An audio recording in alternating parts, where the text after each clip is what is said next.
the case of Rome, right? I believe their currency was called the denarius. It started with a certain silver percentage, and it was quite high. Over time, it degraded. Over time, they were coin clipping, so to speak. And you could make the very same case here in the United States in the case of the Federal Reserve, 1913. It was backed by gold. Supposedly, they broke that promise, the 6102 order, then, the Nixon shock, all of that stuff. So it's almost as if human beings have a tendency, if they have the capability, to degrade the system.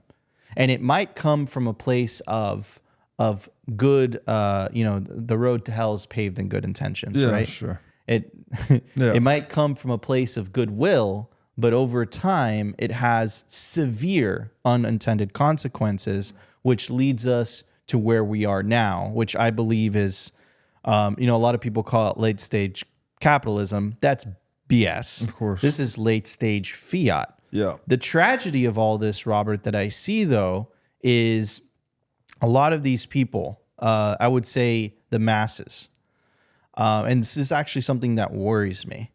And it's actually a perfect segue to the next part of the conversation is the vast majority of people, as you saw with that, the commencement speech, the boo from the audience, and just my interactions with people around me, people that I went to high school with, they are still asleep to that question, what is money? Yeah. They work, they spend their entire lives working for this. They, do whatever it takes. But they're not interested in knowing what it is. Just like you just said, that you got a master's degree in something that you would think would teach you about what this thing is. So what can we do as Bitcoiners to really break this echo chamber, to really move this Overton window to the point that people really do start asking the question, what is money? Because I believe if we do not get to that point, we are already entering into the political sphere. Yeah. Right? Where you have candidates like, the leading Republican candidate, Donald Trump, mentioning he's anti-CBDC. Of course, you have RFK Jr., who's taking an anti-CBDC, pro-Bitcoin stance.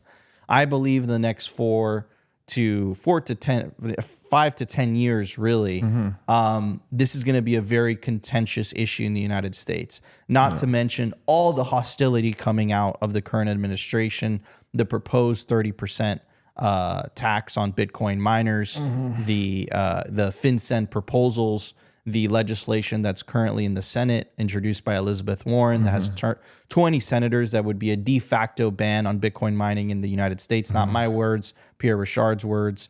So clearly we're entering into the political discussion where rubber meets the road. And now it gets to the point where we essentially have to convince or wake enough people up in the population to the reality that the money's broken, the reality that the money's not working for them. And they're getting completely distracted by the whole left-right narrative, the whole Democrat versus Republican, which I call the divide and conquer strategy. So what can we do, Robert? What can we do to accelerate that? Well, I mean, first I would say it's probably best to just be humble, right? That we can do our part. We can beat the drum. We can shout from the hilltops. We can educate, right, as many of us try to do. And I do think all of these things that you've said, we're witnessing the fact that I'm increasingly convinced of, and I feel very fortunate to have stumbled upon this as the namesake of the show, but I do think this era will be regarded as a time in which the question, what is money, was the defining question. 100%.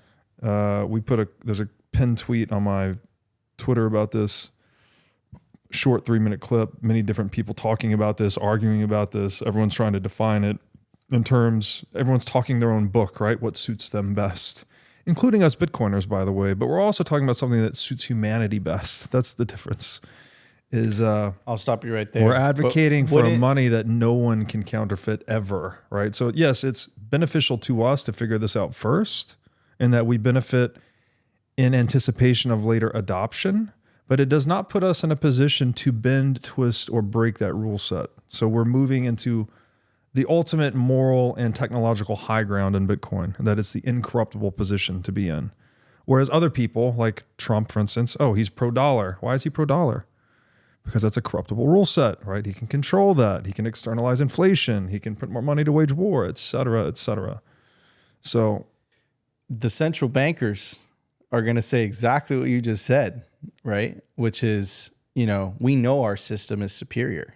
We know our system is the best. yeah, but one. what they're not going to say is that our system is not one in which you cannot counterfeit currency. They'll never say that. They won't call it that. They'll say inflation, and they'll say, oh, well, inflation's healthy and necessary for a continued economy. But the reality is, as I've said many times, inflation is legal. Counterfeiting is criminal inflation. There's no substantive economic difference whatsoever. There's just a legal distinction, which is inherently corrupt because there are rules for thee, not for me, right? The Fed can counterfeit by the trillion. You or I do it, we go to jail, right? That is fundamentally corrupt. That's a bifurcated rule set. That is apartheid in an economic sense. It's a two-tiered legal system, right? We are recognized by the legal system in a different way than central bank shareholders. They can print money, externalize the cost, and benefit. You or I do it, we go to jail, right? So it's fundamentally at odds with the principle of Western civilization that says we are intended to be equal in front of the eyes of the law. That's not true in the case of central banking. It is a legal monopoly. So the question was, what can we do about this? Well, for better or worse, this is another theme we hit on the show often. And this pertains to entropy as well, right? Pain is information, right? So it is much more cost effective to learn through the pain of others, to learn from the mistakes of others. This is why it's so useful to be a student of history, right? If you study the history of money, you'll see how all of these fiat currency experiments end, and you can preempt the coming end to the current fiat currency experiment. You can learn about how inflation works, where it ends up, all the problems, the attendant problems that come with it, like more urge to gamble, more risk-taking in the economy, more scamming in the economy, gender fluidity even in the Weimar Republic. Like, I don't exactly know the connection there, but for some reason, there was a lot of gender fluidity going on. At the same time, they were counterfeiting currency like crazy. Is that a direct linkage? I'm not sure, but obviously we're seeing it today. At the same time, we're counterfeiting currency like crazy. So that's one way to learn, right? Be a student, study, learn through the pain of others, much more cost effective because you don't have to incur the pain yourself. But the more likely scenario for most people, being the hard-headed, forgetful animal that we are, is that we have to learn through our own pain typically, right? People booing at that commencement speech, those kids have never experienced the pain of broken money, right? These are kids in was it an Ivy League institution? What was it? I'm pretty sure. Yeah, okay, so they're they're a top college. Literally grew up in the ivory tower. Yeah. Right. They've had the proverbial silver spoon up their ass their whole life. Money has always worked. They've never been locked out of a bank account. They've never suffered capital controls. They've never seen a hyperinflation. They've probably never opened a history book about all of these things because, again, it's not taught in college at all. Like at all, it was zero. Even when you specialize in that subject, as I said. So these kids have no idea, right? They've never felt the pain. They've never felt the entropy of broken money and what it can do, or really the entropy of state oppression more generally, right? Like in China, you cannot take out more than, I think, $50,000 a year. The capital controls are that tight, right? Which is not much at all, right? If the government is getting excessively oppressive, you can't even cast a vote of no confidence by moving your purchasing power offshore. You don't have that option available to you. Again, that's corruption, right? There's rules that are applied to citizens to keep them locked in. I'm sure those rules don't apply to the bureaucrats inside the CCP that probably, have carte blanche to do what they want. So this touching of the proverbial hot stove, right? The feeling of the pain, the experience of the entropy is the source of information for most people that don't want to do the work of studying the painful experiences of others. And even if you study the painful experiences of others, it's not as visceral as going through your own pain, right? Like I don't think you can. It's hard to obtain or cultivate wisdom through the reading about the pain of others. But if you go through painful experiences yourself, you can bet your ass you're going to gain some wisdom from it.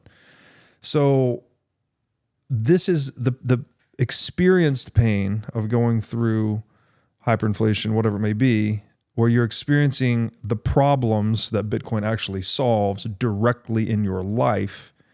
This is what will cause you to put yourself into a new formation, physically, economically, cognitively, right? As you relate to and understand the world. So when I say pain is in formation, it is literally the phenomenon that puts you in new formation. And if you actually look at the etymology of the word pain, it comes from something like the price paid, funny enough. So it is like actually you pay a price, not necessarily a monetary price, but something that you valued was taken from you or lost or destroyed by virtue of this experience. And that is what we call pain. And pain is this is fundamental to life, right? It's almost like the inarguable basis of being itself. If you're suffering, it doesn't matter what propositions you have or what arguments you make, like the pain is so real, it is overwhelming. And that's why I think it tears apart.